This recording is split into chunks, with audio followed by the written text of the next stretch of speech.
imala badhaadhinaa milkeessuuf misoomni daandii aanaalee fi magaalota wal qunnamsiisan murteessaadha jedhan pirezidaantii ittaanaan mootummaa naannoo Oromiyaa obbo Awwaluu Abdii. Jilli obbo Awwaluu Abdiin durfamu godina Shawaa Kaabaatti ijaarsa daandii asfaaltii ganda Shanoo hanga Gundoo Masqal eegalchiise amma Geetaachoo dabalata qabama. Daandiin cirrachaa aanaa dagam haga aanaa darraatti fuula'u bona awwaaraan gannammoo lolaa fi dhoqqeen manca'uun imala jiraattotaa danquun rakkoo hawaasa dinagdee ta'aa tureera. Keessumattuu jiraattota aanaa darraa fi aanaa hidha bu'aawoteetti. Daandichi hojjetamuu dhabuunis yeroo dheeraadhaaf madda koomii jiraattotaa tureera. Xiyyeeffannaa mootummaatiin ijaarsi daandii aspaaltii ganda Shanoo Gundoo Masqal ammatti deebii argateera. Daandiin aspaaltii ijaarsi eegalame kunis kiiloomeetira 88 dheerata. Aanaalee godina Shawaa Kaabaa, aanaa dagam, hidha bu'aawotee fi aanaa darraas walqunnamsiisa. Pirezidaantiin ittaanaa mootummaa naannoo Oromiyaa obbo Awwaluu Abdii immoo hooggantoota biroo waliin ta'uun ijaarsa daandii kanaa eegalchiisaniiru. Ijaarsa daandii babal'isuun komii fi gaafii uummataa waaraan furuu bira darbee imala badhaadhinaa caalmatti milkeessuuf kan gargaaru ta'uu obbo Awwaluun himaniiru. Ijaarsi daandichaa sochii hawaasa dinagdee jiraattotaa cimsuunii fi qabeenya uumamaa misoomsuun guddina dinagdee biyyaa keessatti gumaacha olaanaa gochuu danda'as jedhan. Imala badhaadhinaa galmaan ga'uu fi hojiilee gurguddaa hojjechaa jira. Hojiilee kana keessaa tokko hojii misooma lammaffaan hojii nageenyaati, sadaffaan hojii kenna tajaajila yookaan bulchiinsa gaarii jennuun isa kana keessaa tokko misooma daandiiti. Bulchiinsi aanaa itti gaafatamummaa fudhatee waan karaarraa kaasu hunda karaarraa kaasee maashinoonni dhoorkaa tokko malee danqaa tokko malee akka socho'anii hojii hojjechuu danda'an haalli akka mijatu godhamee jira. Kana gochuu kennaan siyaasa dinagdeen naannoo kanaa hawaasa dinagdeen keessattuu qabeenya guddaatu laga kana jira, albuuda guddaatu jira, oomisha guddaatu jira, hawaasa baay'ee bal'aa fi diriiraa ta'etu laga kana jira, lafa baay'ee bal'aa fi diriiraa ta'etu laga kana jira. Kana walitti fidamee misooma biyyattii nama geggeessaa jirtu kana keessatti naannoon kun akka gahee isaa baachuu danda'uuf daandii kun bu'aan inni fidu guddaadha. Karoora qabame keessatti ijaarsi daandii kanaa akka xumuramu mootummaan hordofii fi xiyyeeffannaa guddaa kennee hojjetaa uummanni fi qooda fudhattoonni biroos gahee irraa eegamu bahuu qabus karaa adda ta'een pirojektoonni kunneen xiyyeeffannaa argatanii akka hojii keessa galanii fi rakkoo tokko malee rakkoo dhiyeessii, rakkoo kaffaltii, rakkoo nageenyaa, rakkoo right of way mirga garaagaraa jedhameetiin danqamu kanaan otoo hin danqamne halkanii guyyaa hojjetamee yeroo taa'e kana keessatti akka galma ga'uuf mootummaan to'annaa hordofii walirraa hin cinne kan godhu ta'uu carraa kanaan kaasaa keessattuu uummanni naannoo kanaa irra caalaa nagaa isaanii sirriitti eeggatanii pirojektiin kun akka hojjetamuu fi akka galma ga'uu fi danda'u gahee isaanii akka bahan kanarraan kan hafe immoo kontiraaktaroonni abbaan pirojektii minnaan jala galanii waan deeggarsa barbaachisu akka godhan gama mootummaatiin deeggarsi barbaachisuu fi hordofiin barbaachisu kan godhamu ta'uu isaa. Ijaarsi pirojektii daandii aspaaltii ganda Shanoo Gundoo Masqal baasii birrii biiliyoona 5 caaluun kan hojjetamu yoo ta'u turtii waggoota 4 keessatti kan xumuramu ta'uu abbaa taayitaa daandiiwwan federaalatti daayirektarri sagantaalee jiddu galeessaa obbo Dajanee Guutuu himan. Pirojektiin ganda Shanoo Gundoo Masqal kun dheerinni isaa kiiloomeetira 88 qabxii 4 pirojekt kostiin isaa kan ittiin qabame 1 biiliyoonidha. Ijaarsi daandii kanaa eegalamuun komii fi gaafii bara dheeraa kan ture waan ta'eef itti gammanneerra gahee nurraa eeggamus ni baanaa jedhan jiraattonni aanaa hidha bu'aabootee dubbisne. Daandii kana waggaa 32 ol gaafii uummata hidha bu'aabootee ta'ee iyyaatti boo'atti ture aanaa hidha bu'aabootee sababa rakkoo adda addaatiin gaafii kun waan nu yaalaa tureef har'a waan jennu qabna gammachuu bal'aa qabna gammachuu guddaa gara fuulduraattis eegumsa guddaa jaartiidha jaarsa dargaggeessa qeerroodha hin jennu hundumtuu daandii kana dardarree daandii kana hin hojjennes hin hojjechiisne amma humna keenya irratti duuna malee wanni akka kanaan duraa kun hin deebi'u asitti. Daandiin kun nu dhufuun baay'ee nu gammachiisa.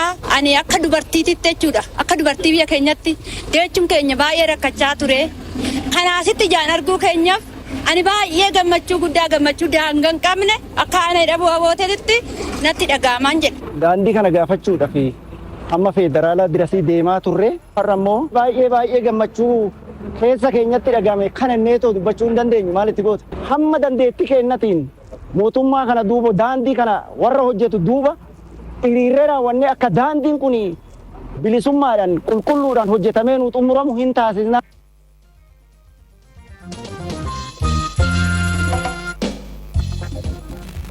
Ajandaa keenya galgala kanaatiin immoo Itoophiyaan gaaffii ulaa galaanaa argachuuf dhiyeessaa turte irratti Sumaaleelaandiif falan qaba jechuun waliigaltee mallatteessanii turuun waan yaadatamudha. Akkuma Itoophiyaan Sumaaleelaand waliigaltee mallatteessiteen immoo Moqaadishoon birmadummaa kiyya Itoophiyaan sarbaa jirti jechuun iddoo garaagaraatti iyyachaa turuun ni yaadatama. Haa ta'u malee immoo biyyoonni lamaan kan waliin mari'atanii waloon falalaachuu danda'an Tarkiyyeen gidduu seentee Itoophiyaa fi Somaaliyaa walii galchuun dubbii haagaan dhiyeenya dhagahame. Ajandaa keenya har'aatiinis qabsoo Itoophiyaan ulaa galaanaa argachuuf gooteen milkaa'ina argame irratti xiyyeeffachuun Anwaar Jamaal Ameerikaarraa obbo Ayyaanaa Fayisaa karaa Zuumiitiin dubbiseera akka itti dhiyaatama. Ayyee ayyaana toora irratti argamtee OBN gara mana keetitti baga nagaan dhufte dhimma hulaa galaanaa wal qabatee keessattuu Itoophiyaa fi Soomaaliyaan dhimmi hulaa galaanaa erga ka'ee gidduu isaaniitti muufannaawwan garaagaraa kallattii garaagaraan ibsoonni bahaati kan turan. Itoophiyaan immoo dhimmi hulaa galaanaa kun seeranis seenanis naaf malattee sochii keessa erga seentee dhimma ajandaa idil addunyaa akkasumas gaafa Afrikaa taheera. Ati immoo nama jalqabarraa kaasee dhimma kana Itoophiyaa akkamitti isiif mala maal gochuu qabdi kan jedhu irratti OBN irrattis akkasumas karaa miidiyaa hawaasaatiin kaasaa hubachiisaa turan keessaa imalli hanga ammaa Itoophiyaan dhimma hulaa galaanaa wal qabsiiftee guyyaa jalqabarraa hanga ammaa ittiin deemte maal fakkaata akkamitti ibsuu dandeenya? Egaa imalli kun jalqaba isaarraa gaafa kaasnu gaafa Itoophiyaan waa'ee hulaa galaanaa muummichi akka rakkina guddaa ta'ee ololli baay'ee itti hojjetamaa yeroo turedha. Yeroo sana gara miidiyaattis amma tokko ba'aa kan turani. Isa fuuldura dhaabbachuu ibsa adda addaa uummataa wajjin hubannoo uumuu irratti baay'ee haasofnee turre. Wanta waggaa dheeraadhaaf dhabne at least yoo xinnaatee waggaa 30-40 dhabne tokko waa'ee argachuu gaafa dubbannu biyya guddaa ta'ee jennaani rakkina nuuf ta'a jedhanii warri sodaa qabanii jibbas qabanii kanarratti sochii adda addaatu godhamaa bahee jechuudha. Haa ta'u malee amma bakka jirru irratti Somaaliyaan especially Hassan Sheikhin kan hoogganamu mootummaan Moqaadishoo kana dhaabsisuudhaaf bakka baay'ee ejjete waan baay'eetu hojjetame rakkinnis tenshiniin guddachaa deeme inni sun amma dhuma irratti Tarkiyyaa irratti gara win-win solution gara qaamni hundumtuu kan itti moo'u yaada durii kaasee mootummaan Itoophiyaas namoonni naannoo kanaaf riijinii sab riijinii kanaaf yaadanii himamanis akka dubbachaa turan Itoophiyaan ulaa galaanaa argachuun ishee fedhii sab riijinii kanas fedhii gaanfa Afrikaatiif ta'u biyyoota biraatiifis kan qoricha ta'u malee summii akka hin taane rakkina akka hin taane ibsaama ba'ame dhumarratti kun ogaa Tarkii irratti giddu galanii utuu tasgabbiidhaan itti yaadame dubbiin kun fedhii Itoophiyaa guutuu jechuun fedhii biyyoota biraatiifis wanta gaarii malee hammina akka hin qabaanne gama sana deemamaa jira. Waliigalteen kun ijoota nu fuuldura jiran kana keessatti sirriitti hiikamanii innaan yaadni achi keessa jiru kan nu ibsu ulaa galaanaa tokko qofaa otoo hin ta'in tokko caalaas argachuu akka dandeenyudha. Kun jechuun immoo diinagdee biyya keenya irratti guddina nu yaadnu feenu irratti bu'aa ammana jedhamee hin dubbatamne wanta guddaa nu buusa. Namni baay'een kan yaadu isuma biiliyoona meeqaa kiraa kaffallu kana faa yaada. Garuu kuni gara fuulduraatti biyya kana keessatti jireenya fooyyessuudhaaf, diinagdee sirreessuudhaaf, badhaadhina fiduudhaaf, badhaadhina maqaanni paartii biyyoolessaa iyyuu badhaadhina jedhama. Gama sanaatti deemamuudhaaf fedhii biyyoolessaati kun fedhii paartii tokkoo miti, fedhii mootummaa tokkoo miti kan sabaati. So wanta guddaatu fiixaan ba'aa jira gara nagaatti akka deemamu tenshiniin kunis akka gadi bu'u wanti mallatteessame guddaadha. So achirraa jalqabnee as jirra. Har'a akka dur jedhamaa ture Itoophiyaan ulaa galaanaa gaafachuun wanta hamaa wanta hin dubbatamne otoo hin ta'in wanti hundumtuu fudhatu warri isa fuuldura dhaabbachuu yaalaa turanis har'a yaada sana fudhatanii akkamitti akka wajjin hojjetan irratti waa mallatteessaa waliigaltee gochaa jiru. So wanta gaariitu as dhufaa jira jedheen yaada. Ayyee hubannaan qabaatamuu malu yeroo itti aanu kana keessatti kan duras Somaalilaand wajjin waliigalteen gaafa mallattaa'u ammas immoo sadarkaa kanatti Somaaliyaa wajjin waliigalteerra gaafa gahamu namoonni kallattii garaagaraatiin hubatu hin jiru. Hiikan inni qabu maalidha? Faayidaa biyyaalessaa Itoophiyaas akkasumas immoo gaafa Afrikaa keessatti wanni inni fiduu malu Somaaliyaan shakkiin irraa kaatee Itoophiyaa shakkutti seentee gama kanaan sadarkaa idil addunyaatti dhimma kana jaarsummaatti geessuuf kan isii geesse. Boruufis wal hubannaa akkamitti Itoophiyaa keessas gaafa Afrikaas jiraachuu qaba. Itoophiyaanis akkamitti imaluu malti kana booda. Dhugaa dubbachuudhaaf akka Itoophiyaatti Itoophiyaan ollaadhas jechuuf ni rakkisa Somaaliyaadhaaf. Itoophiyaan akkuma kutaa mana tokko keessatti adda addummaa qabutu yaadamu turara. Sabni Somaaliyaa fi Itoophiyaa keessatti walitti hidhannoon jiru kan waloo keenya baay'ee. So bu'aan nu argannus wanti gaariin Itoophiyaatiif ta'u tokkummaa fi guddina Somaaliyaatiif bu'aama biyya sanaatiis godhanii fudhachuutu irra ture.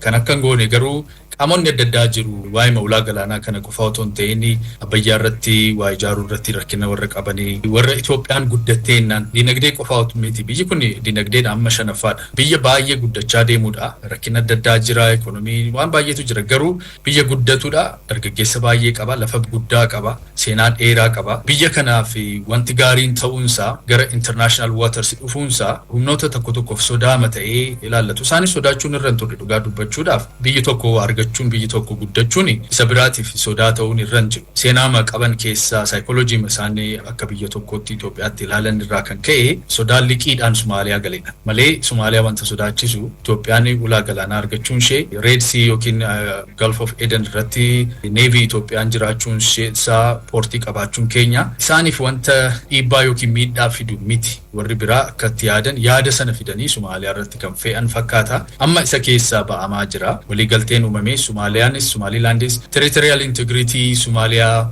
dhiibuudhaaf Itoophiyaan kan kaate miti. Somaaliyaan biyya cimoo taate riijiniin achi keessa jiru hundumtuu akkatti waliin hojjetu federaalawaa ta'anii kamitti akka jabaatanii Alshabaabiin isaan keessaa dhiibanii baasuu irratti Itoophiyaan qooda yookiin shoora guddaa qabdi jechuudha. Isa sana irraanfatanii biyyoota adda addaa irraa sodaa Itoophiyaan guddachuu ishee irraa warra qabanii amma tokko diinummaa kan agarsiisanii diina ni qabna jedhee yaadan kan waloo win-win kan ta'e waan baay'ee qaba. Garuu amma irratti isaan Itoophiyaa akkatti ilaalan Itoophiyaan waa buufatteennaan waa argatteennaan nutu miidhamaa nutu bakka gadhiisaa bakka keenya fudhatteedhanii warri sodaatan Somaaliyaa irratti yaada kana dhiibbaa kana keessaa biqilchanii mootummaan Moqaadishoos kana irratti ture amma kan argaa jirru kan waloodhaan hojjechuu sirreessuu irratti dhufamaa jira. Turkiyee fi Pireezidaanti Erdogaan shira guddaa taphatanii isaanis egaa kana keessaa bu'aa guddaa qabu, intirestii guddaa qabu. Somaaliyaa irraa kontiraata guddaa fudhataniiru. Itoophiyaa wajjinis walitti hidhannoo bilateral relationship cimaa yeroo dheeraa qabu waan ta'eef inni kun akka jalaan miidhamne